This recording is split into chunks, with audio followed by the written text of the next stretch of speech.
પ્રકરણ 1 ધોરણ 10 વાસ્તવિક સંખ્યાઓ સ્વાધ્યાય 1.1 ક્વેશ્ચન નંબર 1 યુક્લિડની ભાગ પ્રવૃત્તિનો ઉપયોગ કરીને ગુસા શોધવો. તમે ધારો કે પહેલા તો આપણે ગુસા શું છે થોડું સમજવું પડે. તમે ધારો કે 31 અને 25 નો ગુસા શોધો તો તમે શું કરતા હતા? 30 ના અવયવ પાડતા હતા. 2 15 દુ 30 3 5 તારી 15 5 એકમ 5. અહીંયા શું કરતા હતા? 25 5 5 25. તો આમાં જે કોમન ફેક્ટર્સ છે આ 5, તો આપણે તરત લખતા હતા કે ગુસા 30 અને 25 નો ગુસા કેટલો છે? 5. એટલે આપણે જવાબ ક્લિયર થઈ ગયો કે બંનેમાં ધારો કે કોમન ફેક્ટર્સ હોય, બરાબર છે, એનો આપણે શું કરીએ, એ તરત આપણે ગુસા કહેતા. પણ અહીંયા ધારો કે જે અહીંયા શબ્દ આવે છે યુક્લિડની ભાગ પ્રવૃત્તિનો, તો અહીંયા યુક્લિડે આપણને ફક્ત એક સૂત્ર આપ્યું છે કે a બરાબર શું છે? bq plus r. કયું સૂત્ર આપ્યું છે? bq પ્લસ r, જ્યાં 0 is less than r is less than શું છે? આ શરતના આધીન. કે આ શરતના આધીન આપણે શું છે યુક્લિડે સૂત્ર આપ્યું કે a બરાબર શું છે? bq પ્લસ r, અને r નું મૂલ્ય છે આ શું છે? r શેષ છે. કે r શું છે? શેષ, અને આ b શું છે? ભાજક છે. એટલે શેષનું મૂલ્ય હંમેશા ભાજક કરતા કેવું હોય છે? ઓછું જ હોય છે. એટલે આ સૂત્રનો ઉપયોગ કરી અને આપણે શું કરીએ છીએ? ગુસા શોધવા પ્રયત્ન કરીએ છીએ. તો અહીંયા ધારો કે તમારે પહેલા જોવાનું હોય 135 છે અને અહીંયા 225. તો અહીં કોણ મોટું છે? તો 225 ઇઝ ગ્રેટર ધેન કેટલા થઈ જાય? 135. બહુ સરળ છે, મજા આવશે તમને. ગણિત શીખવાની ખરેખર તમને મજા આવશે.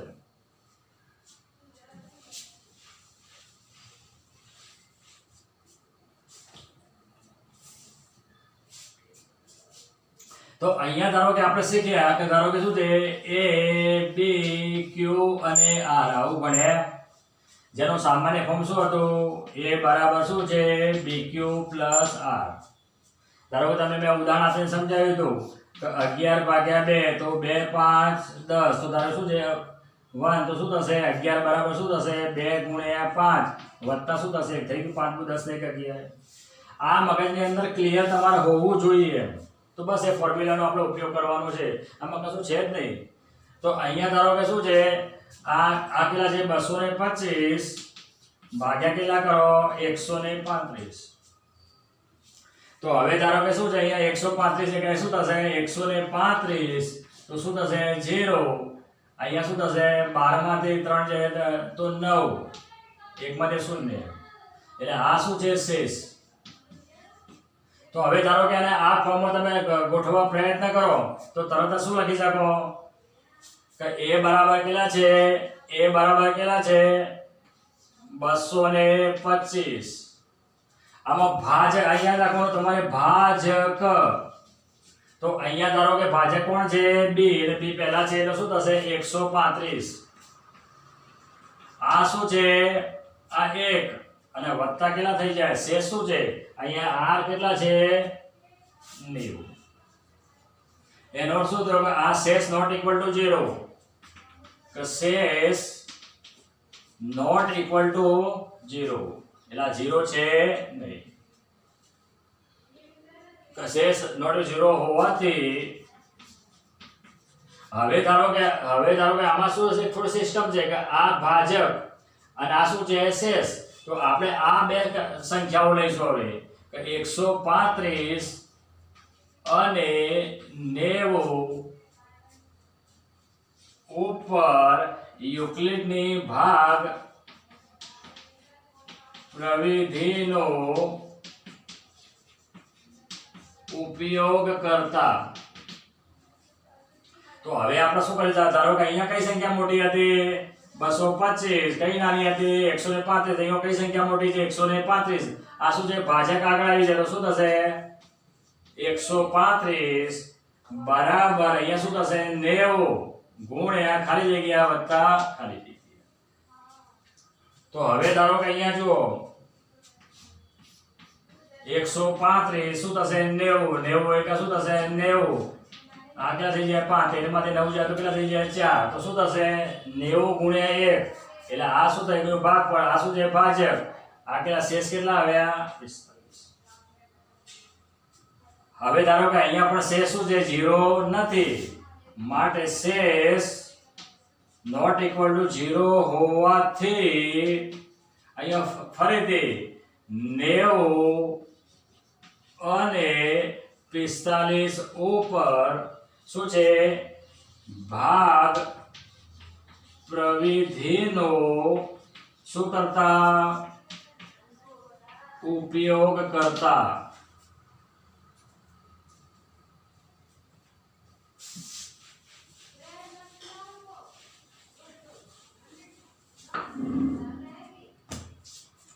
તો શું થશે હવે આ 90 છે એ આગળ આવી જશે એ શું બની જશે ભાજ્ય અને આ શું બની જશે ભાજક તો શું થશે હવે 90 આ 45 ગુણ્યા ખાલી જગ્યા વત્તા તો હવે ધારો કે તમે 90 ને શું છે 90 ને 45 વડે ભાગો તો 45 નું શું થશે 90 તો આ શું થશે 0 તો હવે શું થશે આ 2 અને અહીંયા શું થશે 0. હવે આપણે થોડું સમજવાનું છે કે જ્યારે શેષ શૂન્ય આવે શું આવે જ્યારે શેષ શૂન્ય આવે તો એ જ લાઈનમાં ધારો કે આ શું છે ભાજક આ શું છે ભાજક એનો શું બની જાય છે ગુસા બની જાય છે શું બની જાય છે ગુસા બની જાય છે અથવા એમના શેષની ઉપર જે અહીંયા કિંમત હોય તો કઈ કિંમત છે 45 એ પણ ધારો કે આપણે કહીએ છીએ કે એ પણ શું છે ગુસા છે તો આમ નિયમ પ્રમાણે આને કહેવાય બરાબર છે માટે ગુસા કેટલા છે કઈ સંખ્યા છે 225 અને કેટલા છે 135 એનો ગુસા કેટલો આવ્યો 45. તો બહુ સરળ છે તમારે ધારો કે આની ટેકનિક ખાલી યાદ રાખી લેવાની છે કે 225 ઇઝ ગ્રેટર ધેન 135 આ બે સંખ્યા મોટી હોય એટલે મૂકી દેવાની ધારો શું છે ભાગાકાર તમારે કરતા જવાનું એ બરાબર શું છે આ સૂત્રનો ઉપયોગ કરતા જવાનું એ બરાબર શું છે dq પ્લસ આ સમજી લો એટલે શું છે તમારું પહેલું ચેપ્ટર શું થઈ ગયું પૂરું થઈ ગયું બહુ સરળ છે.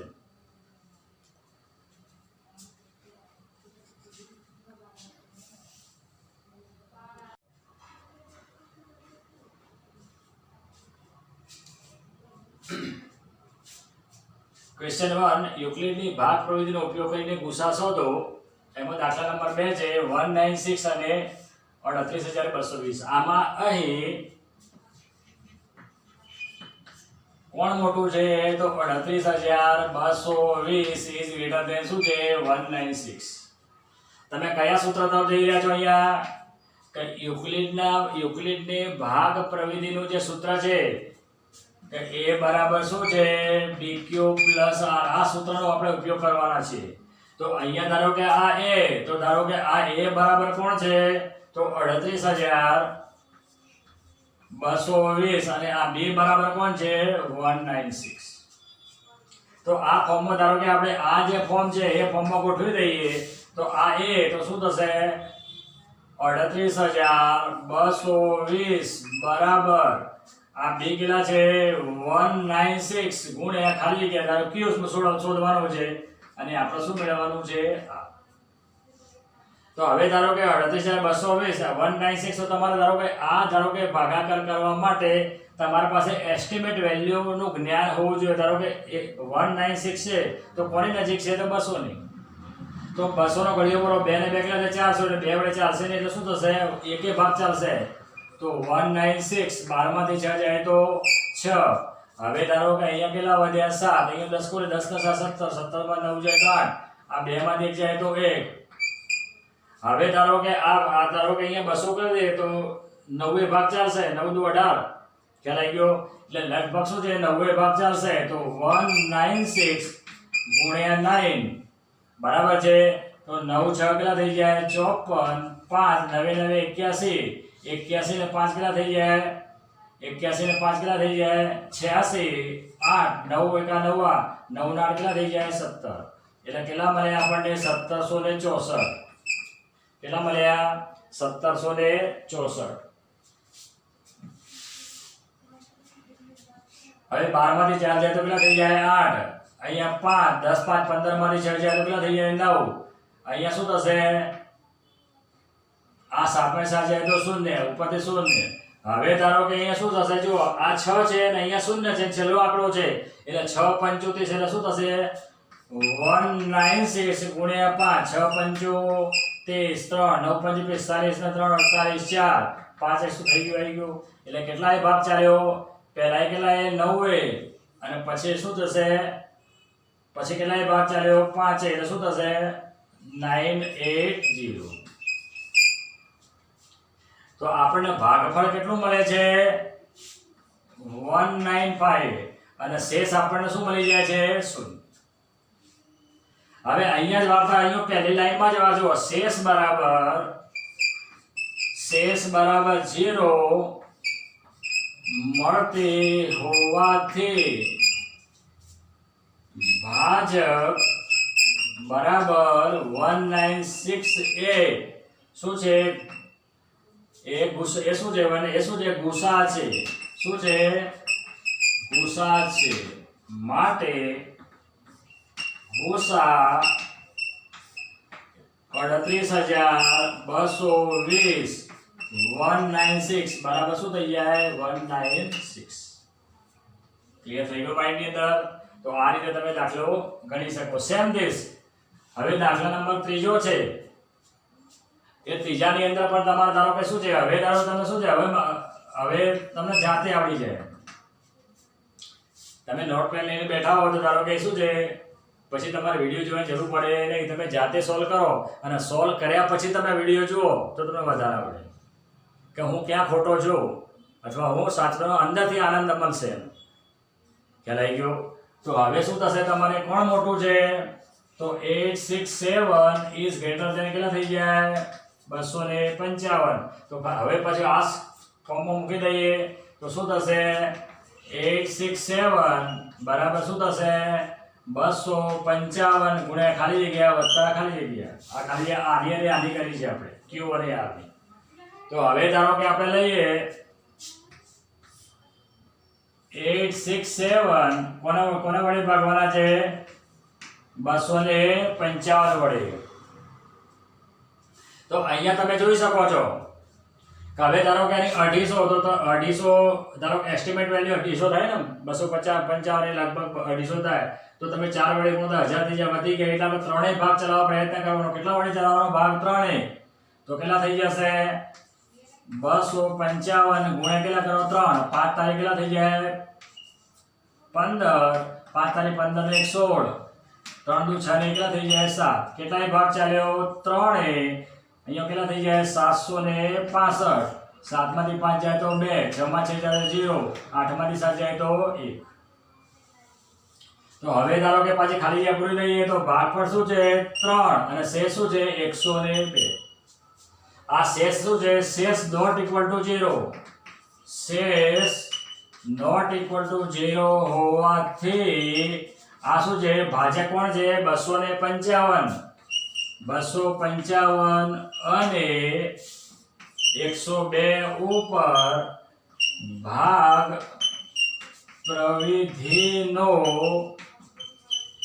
ઉપયોગ કરતા તો શું થશે આગળ આવી જશે 255 બરાબર શું થશે 102 ગુણ્યા ખાલી જગ્યા વત્તા ખાલી જગ્યા તો ફરીથી આપણે રિપીટ કરીએ તો શું થશે હવે 255 ભાગ્યા કેટલા થઈ જાય 102 તો હવે 102 હવે તારું 3 વધીએ તો કેટલા બે ભાગ ચાલશે તો 102 ગુણ્યા 2 કરો 2 ને 2 4 0 કેટલા થઈ જાય 2 એકા 2 204 તો શું 5 માંથી 4 જાય તો શું થશે 5 માંથી 4 જાય તો 1 આ 5 ના 5 તો શું થશે આ 2 અને આ શું થશે અહીંયા શું થશે 51 આ 51 એ 0 છે નહીં તો શેષ નોટ ઇક્વલ ટુ 0 હોવાથી કોના ઉપર 102 અને 51 ઉપર ભાગ પ્રવિધિનો ઉપયોગ કરતા તો શું થશે હવે 102 51 હવે તો ડાયરેક્ટ ખબર પડે 51 ગુણ્યા 2 કરો બરાબર છે તો કેટલા થઈ જાય 102 તો આ શું છે ભાજક આ શૂન્ય છે શૂન્યની લાઈનમાં ધારો કે આ જે ભાજક છે માટે ભૂસા